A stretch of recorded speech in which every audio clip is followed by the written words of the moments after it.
Welcome to Running Deer Golf Club, a Ron Jaworski signature course. The first hole is a straightaway par 4, measuring 375 yards. This hole displays the beginning of what lies ahead. Tee shots must be kept to the right of the bunker on the left of the fairway, or you could be off to a bad start and a rough day. The 442-yard par 4 second can be described with one word: funnel.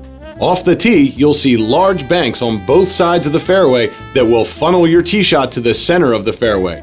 From there, you'll have a long second shot uphill to another brutally tough green. The third is one of many signature holes on the course. Measuring just 345 yards, you'll need only a fairway wood to hit the fairway, which is flanked by a clay pit that wraps around the majority of the hole. Your second is then played to an island green, which is 3-tiered and slick. The fourth hole is a relatively short par 5. Measuring only 503 yards, this gives the player a chance to make a shot up. By avoiding numerous fairway bunkers, you can have a go at this well-bunkered green. If that can't be accomplished, you play it the old-fashioned way and birdie can still be achieved. The fifth is the first and the easiest par 3 on the course. At only 126 yards, a short iron or wedge is needed. If the pin is right, stay to the left, and you should have a routine par. The straight, well-bunkered sixth is the second hardest hole on the front 9.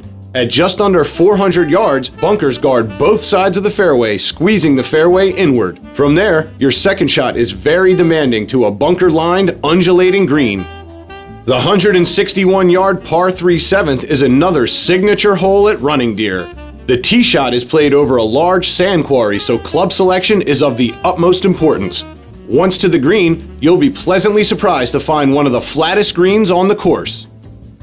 There's no secrets on the eighth. This is a par 4 measuring 380 yards. Everything is directly in front of you, starting with a straightaway tee shot to a bunker-guarded fairway. Once that is negotiated, you'll have a short to mid-iron to another bunker-guarded, rolling green. The finishing hole on the front 9 is a tricky one. This short par 5, measuring only 483 yards, features an area where tee shots should be placed in front of the large waste area in the fairway. From there, a smart play is left and short of the green to a generous layup area. The back 9 begins with a 379-yard par 4. On this hole, your tee shot requires some strategy with bunkers short and right. You must hit the ball left and relatively long to be safe. Your second requires precise distance control and accuracy to an enormous 2-tiered green guarded by bunkers on both sides. The par 4 335-yard dogleg 11th begins an amazing stretch of holes. This hole is short but very tricky. Your tee shot must not only be accurate, it must also be precise. From there, a water hazard guards the entire left side of another sloping 2-tiered green. The 12th hole is a par 4, measuring 420 yards. There is no doubt that this is the most difficult hole on the course. Your first challenge is off the tee. For the best results, you should hit left of center to avoid the large water hazard on the right of the hole. Next, you're faced with a long uphill second shot with a fairway metal or long iron. And if that wasn't hard enough, the hole concludes with the most difficult green on the course. The longest par 3 on the course is the 13th hole. Measuring 187 yards, a long iron or even fairway wood is needed to reach the green. This green slopes tremendously from back to front, so stay below the hole at all costs. After the last 3 holes, the 14th offers the players a slight breather. This par 5, measuring 528 yards, begins with a downhill tee shot to a rather large fairway. At that point, you can either lay up or try to fly the corner to the green. This green is not only large and undulating, it has a couple of swales thrown in to add difficulty.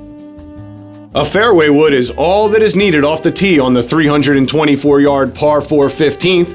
This will leave you with a wedge or short iron into another massive 2-tiered green. If the pin is in the front, this may be your last good chance at birdie, so go for it. The 16th hole is the last par 3 at Running Deer. Measuring 165 yards, a mid-iron is needed to hit this long, narrow green with bunkers on both sides. Once you reach the putting surface, you'll be happy to find one of the flattest greens on the course. The final par 5 on the course is the 502-yard 17th. Your first task is to hit the fairway, flanked by a water hazard on the left. Once you've negotiated that, you can either lay up or go for the green. Precise mounding around this large green makes for a difficult finish.